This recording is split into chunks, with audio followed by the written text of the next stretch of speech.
Monday, stick with me, and we're going to talk about Kamala Harris's $25,000 down payment assistance program. You better get fired up. You better get fired up, baby. We got a hurricane coming through. You guys excited? I think here on the East Coast, we're probably looking a heck of a lot better than the West Coast, but of course, anything can happen, right? So if you're in the area, my gosh, I'm extremely conservative with all my finances. So for me, even though I highly doubt we're going to have a whole lot here in Port St. Lucie other than, minor flooding in specific parts and some heavy winds, that sucker could move south. It's supposed to come out of the state on the east side still as a hurricane, and all it takes is a small stick to hit your window, crack it, and if you're not boarded up, insurance can say no to you. So if that's a little bit of motivation to board up, I'll tell you, I'm boarded up, and I'm not really scared of anything. Man, I tell you, just board up if you like your money. I'll say that. It's a little bit of effort, but it'll save you potential money if you do have an issue.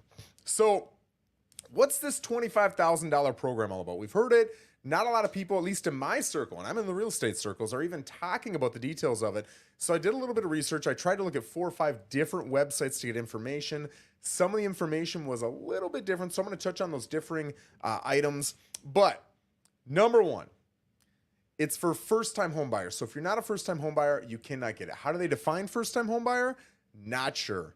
I'll tell you, in a lot of circumstances, for example, when it comes to conventional loans, if you want to get a conventional loan, it's generally going to be 5% down or more, unless you're a first-time home buyer. But first-time home buyer is described as somebody who has not had a home that is homestead, right, your primary residence, in the last 36 months. Meaning, I could have had a homestead property 3 years and 6 months ago, and I am a first-time home buyer. I can get 3% down on a conventional loan. So it depends on how they define it. I have not seen any one of these websites define what a first-time home buyer is. Is it truly somebody who's never owned a property? Is it somebody who hasn't owned a property in the last 36 months? I've also heard that you have to be someone, and I've seen differing thoughts on this, differing opinions.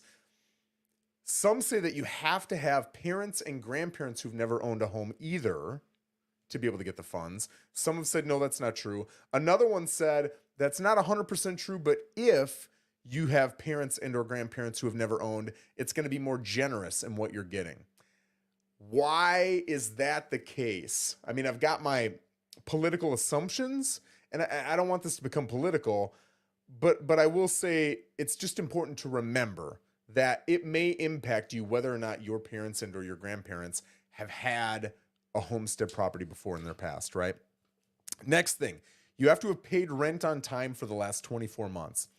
Instantly, like I like the idea, but my instant question is, okay, a lot of people that I get are first-time home buyers, they just moved out of mom and dad's place and they've been saving up money.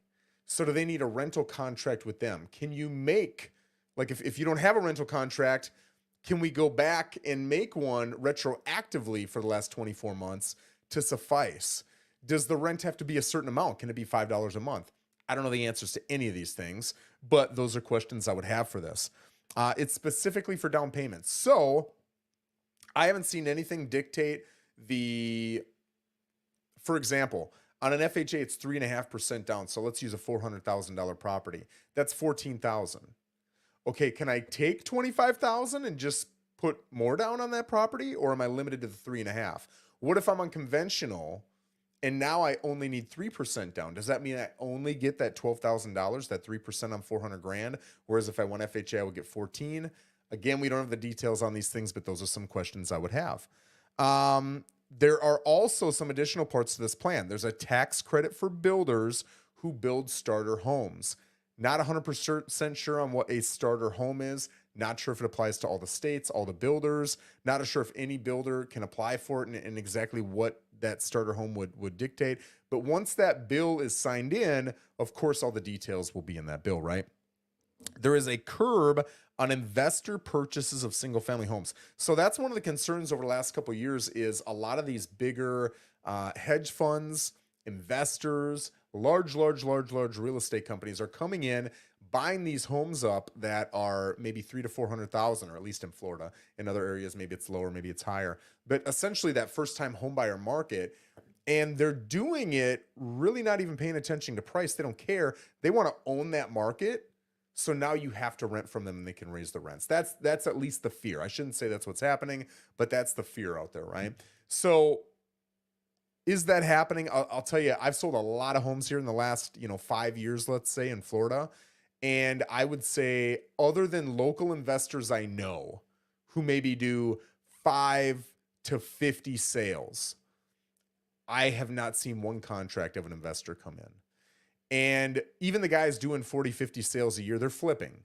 They're not looking to hold it and then, increase your rent because they've got a monopoly on the market. I haven't seen that.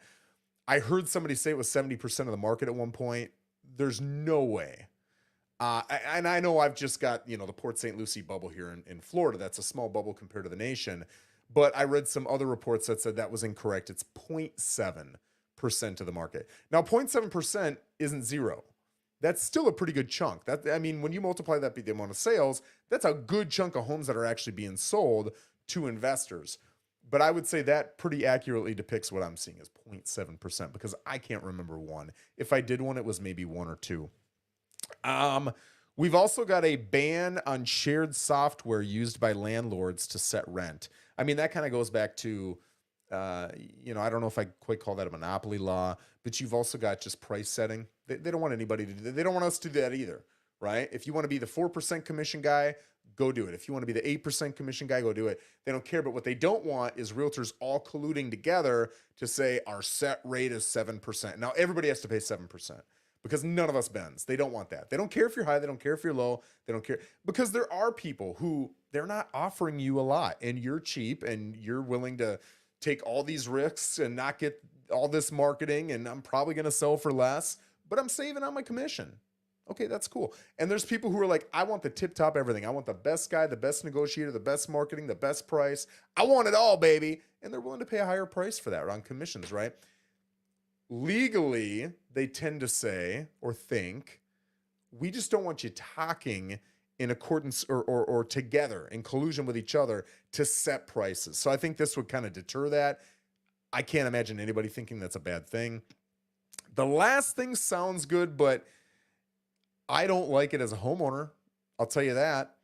Build 3 million new homes over 4 years. I'm not sure what that means. Are they saying that because they're giving tax credits and because they're giving the up to $25,000 in down payment assistance, that anything that uses any of those is counted towards the 3 million? Well, they would have been built anyway. Or is it, hey, what you're normally building, we're going to build more?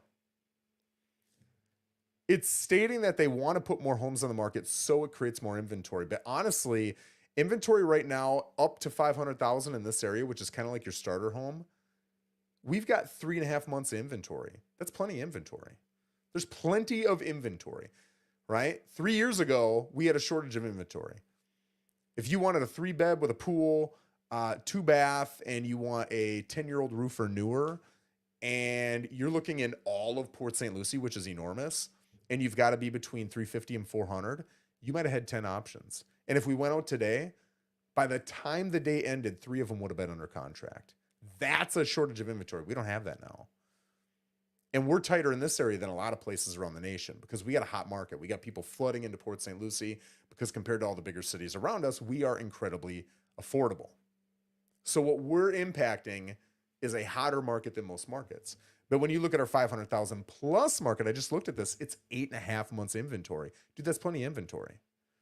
So if we're going to manipulatively, I don't know if that's a word, in a manipulative way, add more, I don't know if manipulative is the right word, manufactured. If we're just going to, in a manufactured manner, add another 3 million homes, that's 750,000 new homes every year for 4 years. If we're going to do that, what it's going to do to current homeowners is drive your prices way down.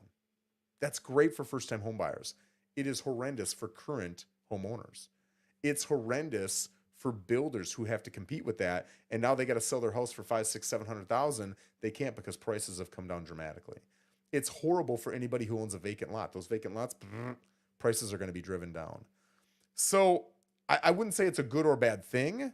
I would say it's a bad thing if you currently own a home. It is a great thing if you don't currently own a home. But that is the gist of the plan. So again, there's a lot that really hasn't been touched on as far as details. A lot of questions that I would have as far as the execution is included. And you're going to get that in any bill. In any bill, you kind of hear the broad points, and then they come up with a 493 page bill that you get 24 hours to read, and it's got all the details, right? And it still takes a week or two before everybody can actually execute on it. So we don't know what they are, but looking at it, there's great points, there's rough points, there's questionable points, but there's certainly things that are interesting in this bill. So if you guys know anything or you've seen any sources that I maybe didn't catch that have additional information, clearer information, I'd love to see that. But again, wanted to give you guys the broad strokes on Kamala Harris's $25,000 housing bill. Guys, I hope you have a fantastic Monday, and we'll see you next Monday. We're here every single Monday at 11 o'clock to give you what's hot on our market. Take care.